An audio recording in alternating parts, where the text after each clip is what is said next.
Pleasure. I met Denise last night in person for the first time. We've been in contact for 2 years. This is what happens online, isn't it? But Denise is now going to present the fruits of her research, which actually is all involved in the website, of which I monitor the blogs. Yeah? So over to you, Denise. Oh, you've got your own. I think am I? Yeah? Okay.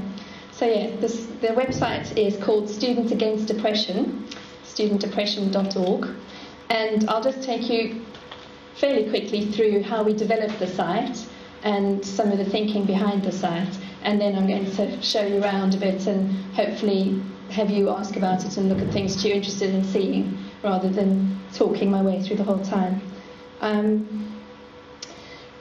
The site was the idea of the charity which funds it, which is the Charlie Waller Memorial Trust, and that was a charity set up by the parents of a young man who sadly committed suicide after his depression went unknown to the people around him. And he was in his 20s, he wasn't actually a student at the time.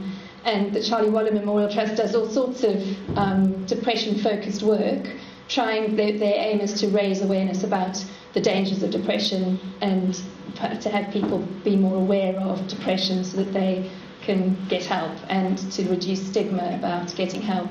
And that's for everybody, but they've obviously got a particular interest in reaching out to young men, and I'm sure we all know that young men are particularly known for not going to seek help, and the stats show that 50% of those affected by depression don't ever seek any professional help. So the website was one of the projects that they thought of to try and reach out in a different way.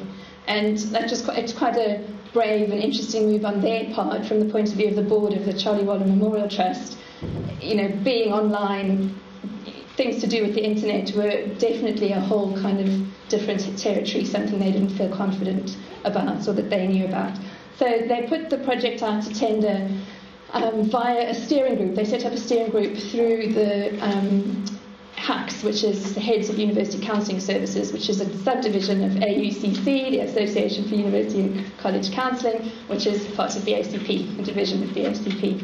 And I came to hear about it just after I had been signed up to do a practitioner doctorate, with a whole lot of ideas that I was wanting to put into a book, a self-help book for depression. And I thought, actually, this makes even more sense. And so I applied to get the project commissioned, and they commissioned me to put the website together. And so that was all part of it was set up as a research project, Action Research Project, and I'll say more about that now. Part of the commission was I've lost the word now, and a criterion for accepting the final product before it went live was that it should be clinically validated. And so there was an independent validation panel with a psychiatrist and 2 clinical psychologists with extensive experience working with young people and depression. And then in the year after it was launched in September 2005, it got the BACP Award for Innovation in Counselling and Psychotherapy. So it has been sort of adjudicated in different ways, triangulated, as we would say in research terms. And so the idea was very much to try and use internet culture as, using the internet as an alternative cultural space, not just another way to deliver some information, not just a different way to put a whole lot of text up for people to access. And the whole idea being the kinds of things that are familiar to people here, but weren't necessarily that accepted or understood by the people we were talking about at the time. And the charity was keen to do it, but also wary, and all the things that we just talked about in Elaine's workshop and so on. There's lots to think about when you're going to go and do something like this. So they wanted to do it, and they're also very aware of the dangers. So there was a lot of discussion along the way about how to do this appropriately. They didn't want to be offering treatment. It wasn't about online counselling, it was something else.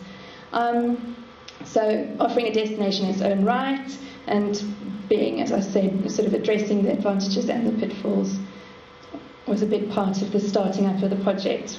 And how I set it up was to put users at the centre of the service development. So the site was developed pretty much from scratch, with a focus group of students that had been recruited.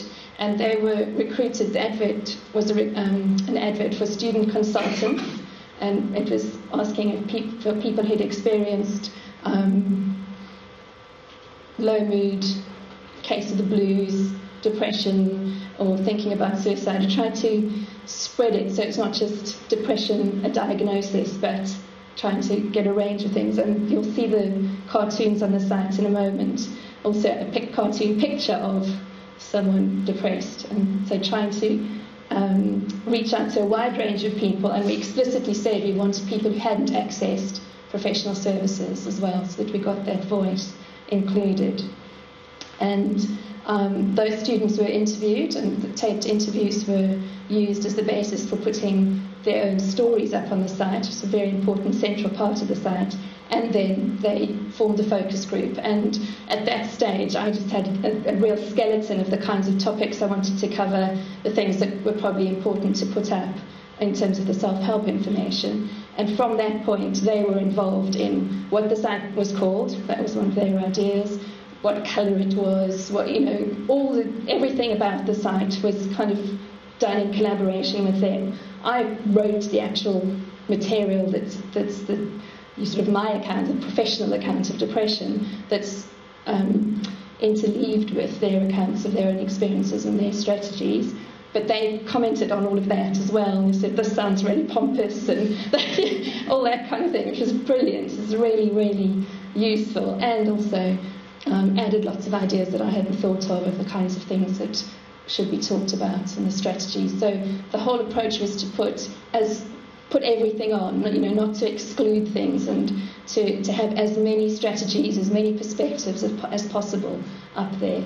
And that's how I went about looking at what they had said. And obviously sometimes things conflicted, then it was put back into the discussion for people to have different views about whether or not it should be. The key thing was about message boards, but I'll get onto that. And the blog ring is a more recent development, and I'll talk about the blog ring more extensively when we go around the site, so I won't talk about that now.